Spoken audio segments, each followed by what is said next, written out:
जोहार, मैं आनंद कुमार और आप देख रहे हैं जनमन की बात। दोस्तों, क्या झारखंड मुक्ति मोर्चा भी तृणमूल कांग्रेस, समाजवादी पार्टी और आम आदमी पार्टी की राह पर चलेगा?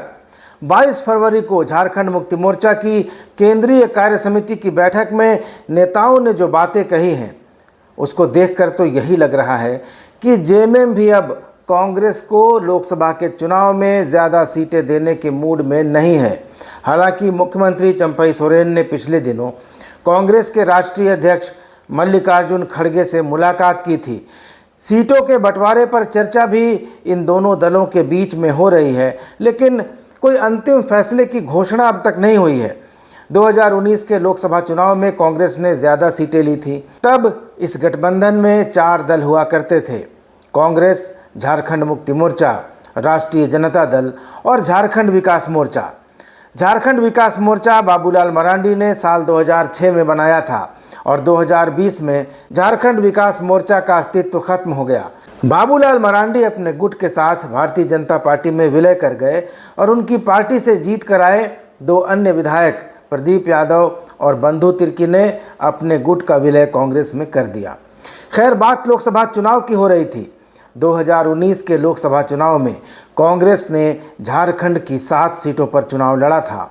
ये सीटें थी खूंटी, रांची, सिंहभूम, लोहरदगा, चतरा, हजारीबाग और धनबाद। राजद के हिस्से पलामू की सीट आई थी, लेकिन उसने चतरा में भी दोस्ताना मुकाबला लड़ लिया था। झारखंड विकास मोर्चा ने कोडरमा और गोड्डा की सीट पर चुनाव लड़ा था और झारखंड मुक्ति मोर्चा ने राजमहल, दुमका, गिरिडीह और जमशेदपुर सीट पर चुनाव लड़ा था। कांग्रेस को 7 सीटों पर चुनाव लड़कर मात्र 1 सीट पर जीत मिली थी। सिंहभूम सीट पर उसको जीत हासिल हुई थी। वहीं झारखंड मुक्ति मोर्चा राजमहल की सीट जीतने में सफल रहा था। राष्ट्रीय जनता दल और झारखंड विकास मोर्चा का खाता भी नहीं खुला था। लेकिन साल 2024 के लोकसभा चुनाव में इंडिया अलायंस में जो क्षेत्रीय दल शामिल हैं, वे कांग्रेस को ज़्यादा सीटें देने के मूड में नहीं हैं। आम आदमी पार्टी ने तो पहले कांग्रेस को खूब छकाया, कहा कि दिल्ली में तो कांग्रेस को एक भी सीट देने का कोई सवाल नहीं है। फिर तरस खाकर 1 सीट देने की बात कही, फिर बाद में देने से मना कर दिया। लेकिन अब दिल्ली को लेकर दोनों दलों में सहमति बनती हुई दिखाई दे रही है, ऐसी खबरें हैं। और कहा जा रहा है कि दिल्ली की 7 सीटों में से 4 पर आम आदमी पार्टी और 3 पर कांग्रेस चुनाव लड़ेगी। लेकिन पंजाब में कांग्रेस और आम आदमी पार्टी में कोई समझौता नहीं होगा। वहां दोनों पार्टियां एक दूसरे के खिलाफ चुनाव लड़ेंगी। बंगाल में ममता बनर्जी ने पहले ही कह दिया था कि वे कांग्रेस को वही 2 सीटें देंगी जिन पर 2019 के लोकसभा चुनाव में कांग्रेस को जीत हासिल हुई थी। लेकिन बाद में जब राहुल गांधी की न्याय यात्रा बंगाल आ रही थी, तो ममता बनर्जी ने ऐलान कर दिया कि कोई समझौता नहीं होगा, टीएमसी सभी 42 सीटों पर चुनाव लड़ेगी। लेकिन अब यह कहा जा रहा है कि ममता बनर्जी बंगाल और मेघालय में कांग्रेस के साथ सीट बंटवारे पर बातचीत के लिए तैयार हो गई हैं। हालांकि वह अभी भी 2 सीटों से ज़्यादा देने को तैयार नहीं बताई जा रही हैं और बदले में उनको मेघालय और असम में 1-1 सीट चाहिए कांग्रेस से। उधर यूपी में समाजवादी पार्टी ने कांग्रेस को सिर्फ 17 सीटें दी हैं, जिनमें अमेठी और रायबरेली जैसी सीटें भी शामिल हैं, जो कांग्रेस की परंपरागत सीटें हैं।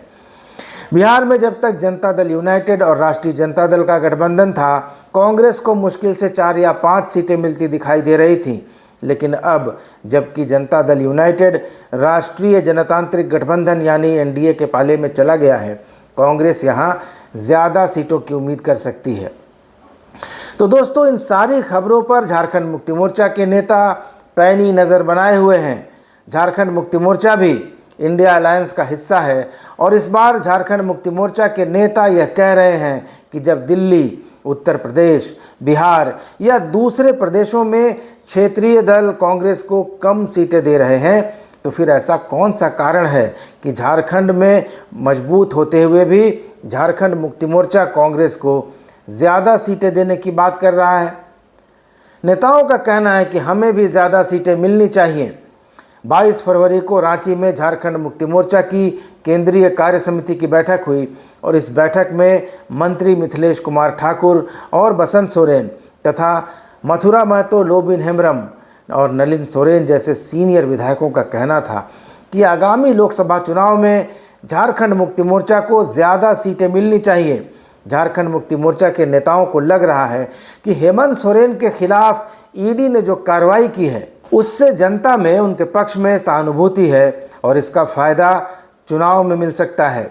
इसके अलावा हेमंत सोरेन के कार्यकाल में जितने भी फैसले लिए गए, खास करके 1932 के खतियान पर आधारित स्थानीयता, सरना धर्म कोड का बिल और आरक्षण की सीमा बढ़ाने का विधेयक, इसके अलावा अबुआ आवास और दूसरी जन कल्याणकारी योजनाओं से जनता में झारखंड मुक्ति मोर्चा की लोकप्रियता बढ़ी है और इसका फ़ायदा उठाना चाहिए, ऐसा झारखंड मुक्ति मोर्चा के नेताओं का मानना है। और उनका ये भी कहना है कि ज़्यादा से ज़्यादा सीटों पर उम्मीदवार देने के लिए पार्टी को कांग्रेस से बात करनी चाहिए। दोस्तों, जेएमएम के नेता भले ही ज़्यादा सीटों पर चुनाव लड़ना चाहते हों, लेकिन उनके लिए यह चुनाव बहुत आसान नहीं होने जा रहा है। उसका कारण यह है कि उनका सबसे बड़ा नेता जेल में है। हेमंत सोरेन पिछले 15 साल में राजनीतिक रूप से बेहद मैच्योर, बेहद परिपक्व हो चुके हैं और 2013 में मुख्यमंत्री जब वो पहली बार बने थे, उसके बाद से तो झारखंड मुक्ति मोर्चा की पूरी कमान ही उनके हाथ में थी। तो चुनाव प्रबंधन हो, उम्मीदवारों का चयन हो, पार्टी के लिए फंड का मैनेजमेंट करना हो, कार्यकर्ताओं को मोबिलाइज करना हो, संगठन में किसको कहाँ कौन सा दायित्व देना हो, यह सब कुछ अकेले हेमंत सोरेन ही देखा करते थे। उनका ही फैसला फाइनल होता था। अभी भी हेमंत सोरेन मोटा मोटी गाइडलाइंस दे रहे होंगे जेल के अंदर से, लेकिन हर बैठक, हर मीटिंग, हर छोटी बड़ी बात पर नज़र रखना और उसके अनुरूप फैसले लेना जेल में रहते हुए संभव नहीं है। और इसलिए झारखंड मुक्ति मोर्चा के सामने यह समस्या होगी कि आखिर इस पूरे चुनावी कैंपेन को लीड कौन करेगा, नेतृत्व कौन करेगा। जाहिर तौर पर मुख्यमंत्री के नाते चंपई सोरेन के ऊपर बहुत बड़ी जिम्मेदारी आ गई है, पार्टी की जिम्मेदारी भी आ गई है और सरकार की भी। चुनाव में सीटों के बंटवारे को लेकर चंपई सोरेन कांग्रेस आला कमान से बातचीत कर रहे हैं, लेकिन चंपई दा संगठन चलाने या चुनावी गठबंधनों के माहिर खिलाड़ी नहीं हैं। चंपई सोरेन के पास विधानसभा का लंबा अनुभव है, लगभग 30 साल से वे विधायक हैं, लेकिन एक राज्य स्तरीय नेता के रूप में चंपई सोरेन की पहचान नहीं रही है। चुनावी रणनीतियां बनाना, राजनीति की बिसात पर बाजियां चलने, चुनावी तालमेल करने और सीटों के बंटवारे जैसी जटिल परिस्थितियों की आदत उनको नहीं है। और साथ ही चंपई सोरेन हेमंत सोरेन भी नहीं है कि उनकी हर बात और उनका हर फैसला पार्टी के नेता और विधायक आंख मूंद कर मान लेंगे। तो हेमंत सोरेन की गैर मौजूदगी में झारखंड मुक्ति मोर्चा में मतभेदों, मतभिन्नताओं और नाराज़गियों के लिए पर्याप्त जगह बन गई है। जैसे बैठक के दौरान लोबिन हेम्ब्रम ने पार्टी की पुरानी कार्यशैली बदलने पर जोर दिया। उन्होंने कहा कि लोकसभा का चुनाव नज़दीक है, समय बहुत कम है और भारतीय जनता पार्टी तैयारी में हमसे बहुत आगे निकल चुकी है और इसलिए हमें चुनाव को ध्यान में रखकर अपनी पुरानी कार्यशैली बदलने की ज़रूरत है। साथ ही इस बैठक में लोबिन हेम्ब्रम ने हेमंत सोरेन की गिरफ्तारी में पंकज मिश्रा और हेमंत सोरेन के प्रेस सलाहकार रहे अभिषेक प्रसाद पिंटू की भूमिका पर सवाल भी खड़े करने की कोशिश की, लेकिन मुख्यमंत्री चंपई सोरेन ने उन्हें रोक दिया, मना कर दिया कि इस तरह के विषय अभी मत उठाएं, कोई नया विषय है, कुछ नई बात आप कहना चाहते हैं तो कहें। लोबिन नाराज़ हो गए चंपई सोरेन की इस बात पर। आज का ही उनका बयान है कि वे चंपई सोरेन सरकार को शर्तों पर समर्थन दे रहे हैं और ये समर्थन वापस भी लिया जा सकता है। लोबिन हेम्ब्रम ने साथ साथ ये भी कह डाला है कि अगर पार्टी राजमहल से हेमलाल मुर्मू को लोकसभा का टिकट देती है तो वे निर्दलीय चुनाव लड़ जाएंगे उनके खिलाफ। दोस्तों, बसंत सोरेन की भाभी, हेमंत सोरेन की भाभी सीता सोरेन कार्य समिति बैठक में नहीं आईं। वे मंत्री नहीं बनाए जाने से नाराज़ हैं। बैजनाथ राम को आखिरी समय में शपथ नहीं दिलाई गई, वे अलग खुन्नस खाए बैठे हैं। अगर हेमंत सोरेन जेल नहीं गए होते तो ऐसी परिस्थितियां पैदा नहीं होती, लेकिन साफ है कि हेमंत सोरेन के बाहर नहीं रहने का असर जेएमएम के अंदर भी दिखाई देने लगा है। अब झारखंड मुक्ति मोर्चा के अंदर से यह मांग उठने लगी है कि जब पार्टी राज्य में मजबूत स्थिति में है, विधायक भी उसके ज़्यादा हैं, हेमंत सोरेन की गिरफ्तारी के बाद परिस्थितियां भी अनुकूल हैं, लोगों की सहानुभूति भी है, तो फिर कांग्रेस को ज़्यादा सीटें क्यों दी जाएं? तो दोस्तों, अभी तक तो यह खबर चल रही थी कि कांग्रेस और झारखंड मुक्ति मोर्चा 6-6 सीटों पर लड़ेंगे और राष्ट्रीय जनता दल और वाम दलों को एक एक सीट दी जाएगी। लेकिन फिलहाल कांग्रेस भी कम से कम 9 सीटें चाहती है और झारखंड मुक्ति मोर्चा भी ज़्यादा सीटों पर लड़ना चाहता है। तो ऐसे में राज्य की सत्ता पर काबिज ये दोनों बड़े दल कितनी सीटों पर सहमत होते हैं यह देखने की बात होगी। लेकिन एक बात तो तय है दोस्तों कि पिछली बार जैसा फॉर्मूला इस बार नहीं चलेगा। कांग्रेस खुद ही झारखंड में अंतर्कलह और अंतर्विरोधों से जूझ रही है। उसके 4 विधायक मंत्री हैं चंपई सोरेन की सरकार में और 12 विधायक नाराज चल रहे हैं। ऐसे में झारखंड मुक्ति मोर्चा के पक्ष में माहौल ज़्यादा अनुकूल है, ज़्यादा बेहतर है और ख़ासकर हेमंत सोरेन की सरकार ने पिछले 4 साल में जो काम किया उन सब का क्रेडिट भी सिर्फ हेमंत सोरेन को मिला, अकेले मिला। तो इसका फ़ायदा झारखंड मुक्ति मोर्चा और उसके नेता उठाना ज़रूर चाहेंगे। ऐसे में दोनों पार्टियों के रणनीतिकारों के लिए किसी सम्मानजनक फैसले तक पहुंचने की चुनौती होगी। लेकिन देखना यह भी होगा कि राष्ट्रीय जनता दल जो 4 सीटें मांग रहा है वह क्या मात्र 1 सीट पर राज़ी हो जाएगा, क्योंकि पिछली बार भी उसको 1 सीट दी गई थी, पलामू की सीट, लेकिन उसने चतरा सीट पर फ्रेंडली फाइट कर लिया था। इस बार भी उसे 1 ही सीट दी गई, तो वह दोस्ताना संघर्ष के नाम पर 2 या 3 सीटों पर फ्रेंडली फाइट नहीं करेगा, उम्मीदवार नहीं उतारेगा, इसकी कोई गारंटी नहीं है। पिछली बार वाम दलों को कोई भी सीट नहीं दी गई थी। अगर इस बार भी वाम दलों को कोई सीट नहीं दी जाएगी तो क्या वे चुप बैठेंगे? वाम दलों का दावा हजारीबाग और कोडरमा की सीट पर है। ऐसे में अगर राजद कुछ सीटों पर फ्रेंडली फाइट कर लेता है या सीट नहीं मिलने पर वाम दल 2 या 3 सीटों पर उम्मीदवार खड़े कर देते हैं, तो इससे इंडिया अलायंस को नुकसान उठाना पड़ेगा और इससे बीजेपी को सीधा सीधा फायदा हो जाएगा। और सीटों के बंटवारे में जितनी देर होगी, प्रत्याशियों को चुनाव की तैयारी करने का उतना ही कम समय मिलेगा।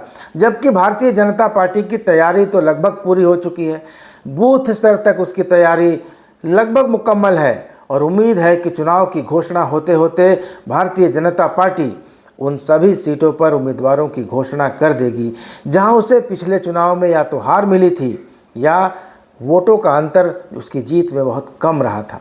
तो ऐसे में झारखंड मुक्ति मोर्चा के अंदर से जो ज़्यादा सीटें लेने की आवाज़ उठ रही है उसका क्या होगा? दोस्तों, पहला विवाद तो सिंहभूम की सीट को लेकर ही होगा ऐसा लग रहा है, क्योंकि कांग्रेस की यह सिटिंग सीट है। लेकिन झारखंड मुक्ति मोर्चा पिछले चुनाव यानी 2019 के चुनाव से ही यहाँ दावा कर रहा है। उसका कहना है कि इस लोकसभा क्षेत्र में आने वाली 6 विधानसभा सीटों में से 5 पर उसके विधायक हैं, इसलिए सीट उसके खाते में जानी चाहिए।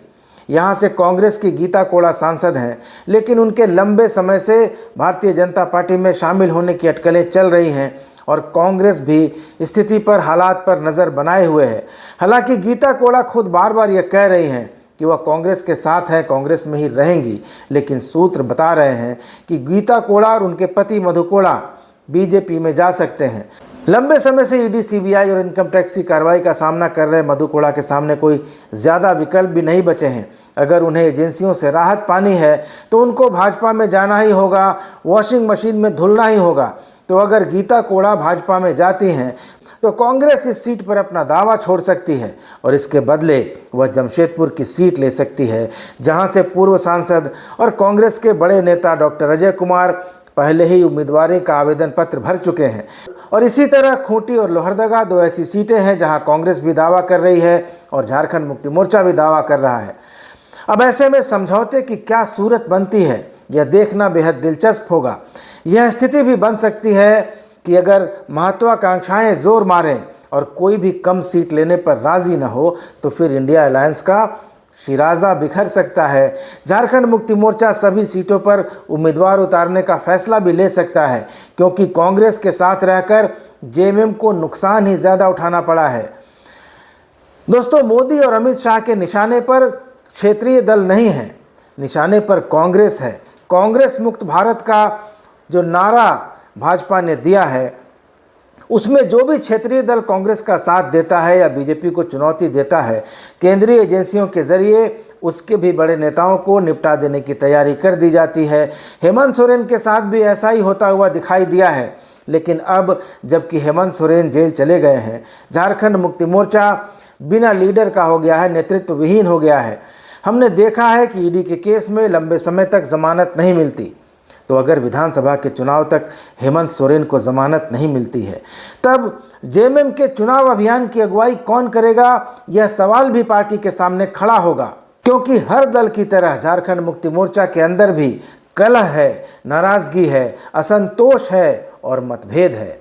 लेकिन हेमंत सोरेन के रहते हुए ये मतभेद सतह पर नहीं आ पाते थे या उन्हें दबा दिया जाता था।